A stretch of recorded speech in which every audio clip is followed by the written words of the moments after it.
Why did you come here?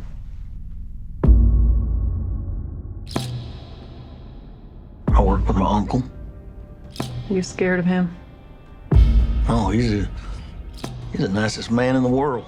Martin Scorsese's Killers of the Flower Moon is an expansive historical crime drama. It's the true story of the murder of about 30 Native Americans in Oklahoma in the 1920s by those who wanted to steal access to their oil rights. It features some superb acting from Robert De Niro, Leonardo DiCaprio, and especially newcomer Lily Gladstone, and the production values are top-notch. But this sprawling drama meanders while skipping some important elements. Look, not to second-guess Scorsese, but I think this would have been better as a 10-hour miniseries or a 2-hour movie.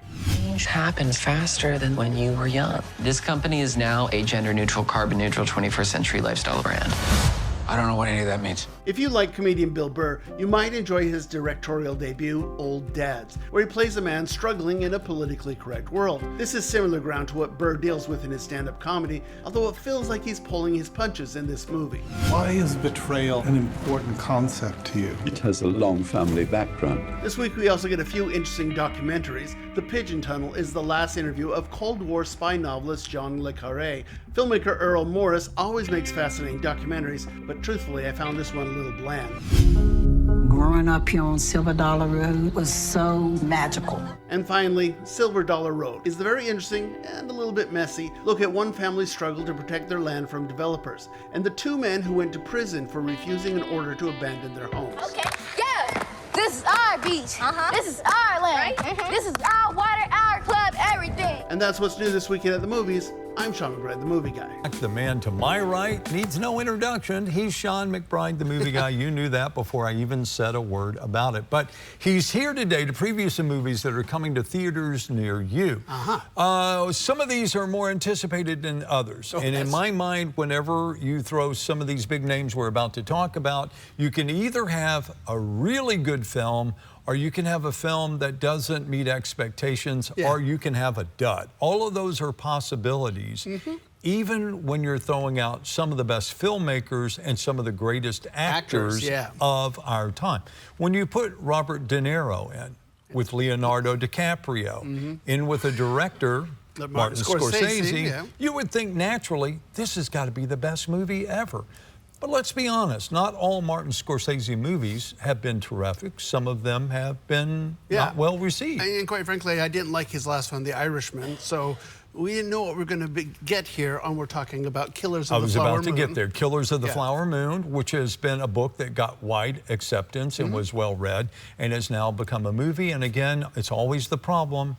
How do you get the story told now in that short of a period, 2 hours or a little over 2 hours? No, it's not 2 hours. Is it 3? 3 hours and 26 minutes. See, but I think it would take that long to tell the story. Now, the problem is sitting through 3 hours and 20 minutes. I was so pleased that my bladder held out for 3 hours and 26 minutes. I didn't see a second of the credits, though. The second this movie was over, I was running towards This is a fascinating story to me. It's a footnote of American history that most people have no knowledge of. Absolutely.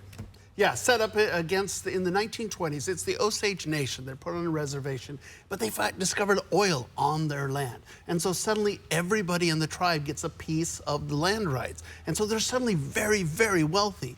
Well, forces conspire to steal their land and their money. And basically a bunch of these people start dying. Some of them are just mysterious, like wasting diseases, and they pass away. But some of them are outright murdered. And this is the story of that. Now, the book, it's the story of a fledgling organization that's going to become the FBI. Right.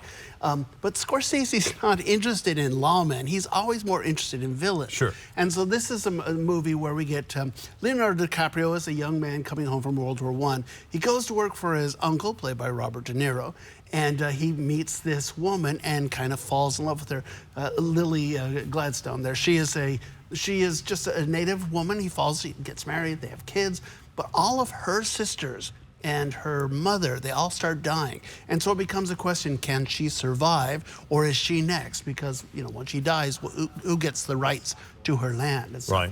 It's Jesse Plemons shows up as the FBI guy. But like I say, he doesn't show up till 2.5 hours into this movie. So he's not really the focus of this, you know.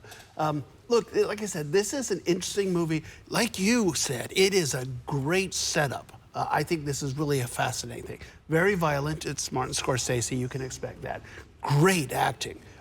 Gladstone, I think, in particular, is very good. She plays the heart of this movie. But De Niro is having a ball playing a larger-than-life character. DiCaprio plays a character who's kind of dumb and is easily swayed, and so it's not a very showy role. I think he does a good job here. But and the production values, the cinematography. I was going to say, that's what I always look for in a Scorsese movie, is the cinematography. Visually But superb. I hear a but coming here. There is a but. It's 3 hours and 26 minutes. And is it because it's slow? Is it? No, but here's the issue. It starts off and you get all these shocking murders, right? And so naturally you're going, oh, I want justice for these people. Right, you know, right. I want the killers to go to prison. And then we do 2 hours of the machinations of the bad guys and how they're, you know, what they're planning next and stuff. And by the time we finally get to justice at the end, it's become sort of an afterthought. And that's interesting because Scorsese's always been more interested in the bad guys. Yeah. But it's usually the bad guys fighting other bad guys or people who perhaps are a little morally, you know, we can kill them because it's like, oh, they may not be perfect. This one, they're just killing innocent people. And they sort of get forgotten. And that kind of bugs me here. Well, I would say that the other thing, I always feel like Scorsese is kind of going against the grain, as always in Hollywood. You know, where people are of the belief that people can't hold their attention for more than 10 seconds. He's always been of the opinion, if you make a good enough story, you can keep people's attention.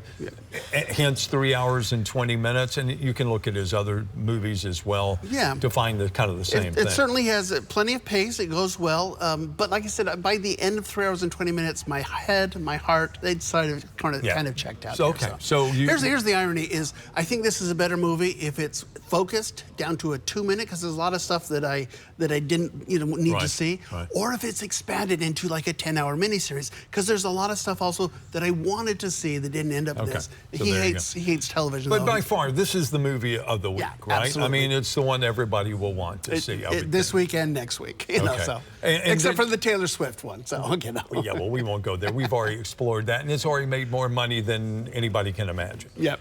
So let's talk about what else is there. If you don't want to go see that's the theaters, what are my other options? Home streaming, I would say probably the biggest title is over on Netflix. It is Old Dads. It's a comedy. It's Bill Burr. You may know him. He's a stand-up comedian. He's known for being really foul-mouthed, and he's kind of that angry old man. That's his character here. So this is the same thing. He and his buddies, it's Bobby Cannavale, it's Bokeem Woodbine.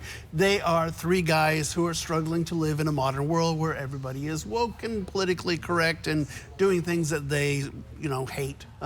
Look, it's got its moments. It's very in tune with his stand-up, but I think he pulls his punches quite a bit here. Yeah. So it's got a lot of profanity, but I don't think it's he doesn't really hit those comic jabs that really connect.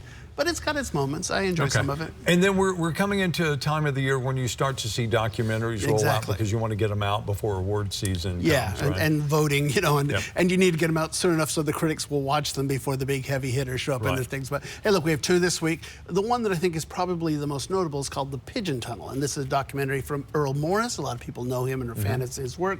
It's an interview. It's the last interview with the novelist Jean Le Carré. He is the guy who did Taylor, Tinker, Soldier, Spy, and The Spy That Came In From the Cold. And it's Morris is obviously a fan, and so he's having this long conversation. I'll be honest with you, he didn't really say anything revelatory in this. He kind of talks about his life, but not about his love life. But there'll be a lot of people who have no idea who John Le Carré is. So this would be, an insight for those people. And certainly, I came off of this and I said, I want to go watch Tinker, Tailor, Soldier, Spy again. I think those are, I found this one a little cold and a bit of a remove for it. Okay. The other one that is a lot more hot-blooded, but also a little messy, is a film called Silver Dollar Road. It takes, it's the story of this family in North Carolina. Right after slavery, after emancipation, they bought a parcel of land, and they hold this land. It's 65 acres, and what ends up happening, though, suddenly a developer shows up and says, no, we own this land. And so it's the family saying, no, we've been living on this land for 100 years now. And these 2 brothers who refuse to leave, a judge throws them in jail for trespassing for 8 years. And so this is one of those travesty justice type documentaries. And I think that works very well. But that being said, it's also very murky. I don't know if it's because the filmmakers couldn't actually figure out what was going on, or if the family was perhaps, keeping some things close to the vest. either way, I'm not sure how the developer got the land or, got the rights or the deed to it, And it's just a little weird at times, a little messy, but it's certainly there's enough there to get your passions flowing. So this one is over on Amazon. Okay. We didn't say that. Netflix for old dads and Apple TV for the Pigeon Tunnel. All right, so there you go. A couple of things to choose from on a warm weekend across Southeast Texas if you want to be inside. Or you can go see Taylor Swift again. That's what you're doing, right? Actually, I'm waiting for my ticket to be purchased by my resident Swiftie, and then I'm probably be right there. I suspect she'll take you. I think, what's the fifth time or whatever. There you go. To see the movie. All right, Sean, thank you as always. Sean McBride, the movie guy, comes by every Friday, talk about what's new in entertainment.